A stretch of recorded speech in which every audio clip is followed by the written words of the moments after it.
Hello guys, welcome to DSM facts. ఈరోజు మనం మాట్లాడుకోబోయే topic వచ్చేసి ఇథియోపియాలో పేలిన వాల్కెనో గురించి.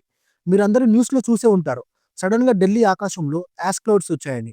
కానీ మీకు తెలుసా, దీని కారణం మన ఇండియాలో లేదు. దీనికి రీజన్ వచ్చేసి ఎన్నో వేల కిలోమీటర్ల దూరంలో ఉన్న ఇథియోపియా దేశంలో ఉంది. అక్కడ 10,000 ఏళ్ల క్రితం నిద్రపోయిన ఒక వాల్కెనో సడన్గా నవంబర్ 23వ తారీఖున నిద్ర లేచింది. ఒకేసారి బూమ్ అని పేలిపోయింది. ఆ పేలుడు ఎంత పెద్దది అంటే దాని ఎఫెక్ట్ ఆఫ్రికా నుంచి మన ఇండియా దాకా వచ్చేసింది. అసలు అక్కడ ఏం జరిగింది? 12,000 ఇయర్స్‌గా సైలెంట్‌గా ఉన్న వాల్కెనో ఉన్నట్టుండి ఎందుకు పేలింది? దీనివల్ల ఢిల్లీ వాళ్ళకి ఏమైనా డేంజర్ ఉందా? క్లైమేట్ ఏమైనా మారిపోతుందా? ఈ వీడియోలో కంప్లీట్‌గా తెలుసుకుందాం, వచ్చేయండి.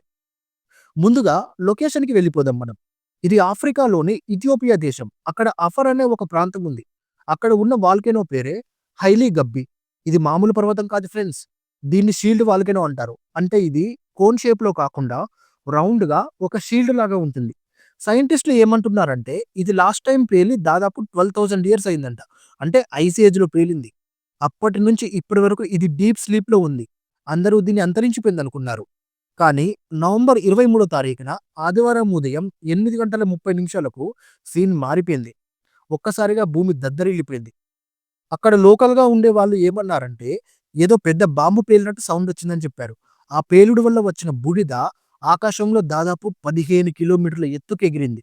జస్ట్ ఇమాజిన్ చేసుకోండి ఒకసారి. మన ఫ్లైట్సే 10, 11 కిలోమీటర్స్ ఎత్తులో ఎగురుతాయి. ఈ వాల్కెనో పొగ దానికంటే పైన 15 కిలోమీటర్ల హైట్‌కి వెళ్ళిందంటే, ఆ ఫోర్స్ ఏ రేంజ్‌లో ఉందో అర్థం చేసుకోండి.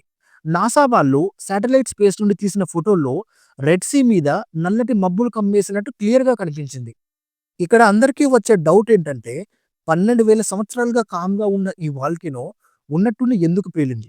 దీని వెనుక ఒక ఇంట్రెస్టింగ్ జియాలజీ ఉంది. ఇథియోపియా ఉండే ప్లేస్‌ని ఈస్ట్ ఆఫ్రికన్ రిఫ్ట్ వ్యాలీ అంటారు. సింపుల్‌గా చెప్పాలంటే అక్కడ భూమి 2 ముక్కలుగా విడిపోయింది. భూమి కింద ఉండే పెద్ద టెక్టానిక్ ప్లేట్స్ అనేది ఒకటి ఆఫ్రికన్ ప్లేట్, ఇంకోటి సోమాలి ప్లేట్. ఈ 2 ఒకదానికొకటి దూరంగా జరుగుతున్నాయి.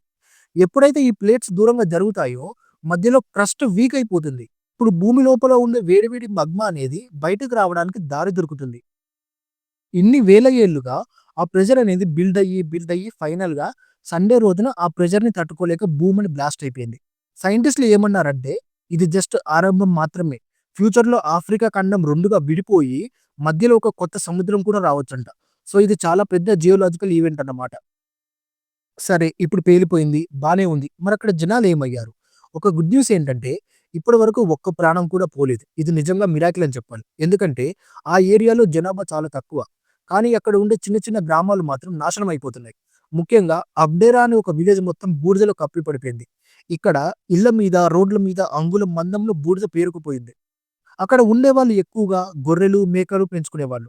వాటి మీదే ఆధారపడి బతికేవాళ్ళు. ఇప్పుడు ఇక్కడ సమస్య ఏంటంటే, బూడిద కప్పేయడం వల్ల గడ్డి మొత్తం బూడిదలో మునిగిపోయింది. వాళ్ళేమంటున్నారంటే, మేము తినకపోయినా పర్వాలేదు, మరి మా జంతువులకు ఏం పెట్టి పెంచాలి అని వాళ్ళు ఏడుస్తున్నారు. అండ్ అక్కడుండే ఇంకొక డేంజర్ ఏంటంటే, ఈ వాల్కెనిక్ యాష్‌లో చిన్న చిన్న గాజు ముక్కలు, సల్ఫర్ ఉంటాయి. అవి పీల్చుకుంటే మన లంగ్స్ చాలా డ్యామేజ్ అయిపోతాయి. సో లాంగ్ టర్మ్‌లో వీళ్ళ హెల్త్‌కి చాలా రిస్క్ అది. ఇప్పుడు మనం మన మెయిన్ పాయింట్‌కొచ్చేద్దాం. ఢిల్లీ ఎక్కడ? ఇథియోపియా ఎక్కడ? ఈ 2 దేశాల మధ్య 4,500 కిలోమీటర్ల దూరం ఉంది. మరి ఆ పొగ ఇక్కడికెలా వచ్చింది? దీనికి కారణం వెస్టర్లీ విండ్స్, అంటే పడమర గాలులు. నేను ముందే చెప్పా కదా! ఆ బూడిద 15 కిలోమీటర్ల ఎత్తులోకి వెళ్ళిందని. అంత హైట్‌లో గాలులు చాలా స్పీడ్‌గా ఉంటాయి.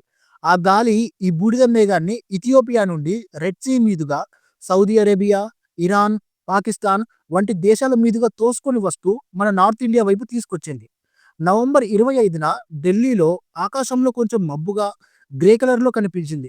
చాలామంది ఇది మామూలు మేఘాలు, పొల్యూషన్ అనుకుంటున్నారు. కానీ వాతావరణ శాఖ వాళ్ళు దీనిని వాల్కెనిక్ యాష్ అని కన్ఫర్మ్ చేశారు.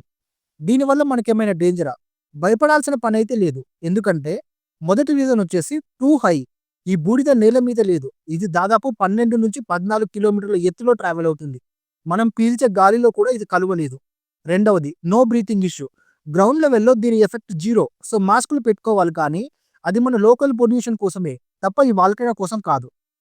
దీనివల్ల కామన్ మ్యాన్‌కి ఎట్లాంటి సమస్య లేదు. ఎక్కువ సమస్య వచ్చేసి ఫ్లైట్స్‌కి మాత్రమే. వాల్కెనిక్ యాష్‌లో సిలికా ఉంటుంది. ఇది ఫ్లైట్ ఇంజిన్‌లోకి వెళ్తే గనక ఇంజిన్ ఆగిపోయే ఛాన్స్ ఉంది. అందుకే ఈ రూట్‌లో వెళ్ళే ఫ్లైట్స్ అన్నిటిని డైవర్ట్ చేశారు. వాల్కెనో పేలినప్పుడు సల్ఫర్ డయాక్సైడ్, SO2 అనే గ్యాస్‌ని రిలీజ్ చేస్తుంది. ఇది ఆకాశంలో ఒక లేయర్ లాగా ఏర్పడి సూర్యుడి నుండి వచ్చే కిరణాలను భూమి మీద పడకుండా వెనక్కి పంపిస్తుంది. అంటే రిఫ్లెక్ట్ చేస్తుంది. దీనివల్ల భూమికి గొడుగు పట్టినట్లయ్యి భూమి యొక్క టెంపరేచర్ తగ్గిపోతుంది. కానీ ఈ ఇథియోపియా వాల్కెనో మరీ అంత పెద్దది కాదు కాబట్టి ప్రపంచం మొత్తం చల్లబడదు, కానీ ఆ రీజియన్‌లో కొంచెం వెదర్ చేంజ్ అయ్యే ఛాన్స్ మాత్రం ఉంది.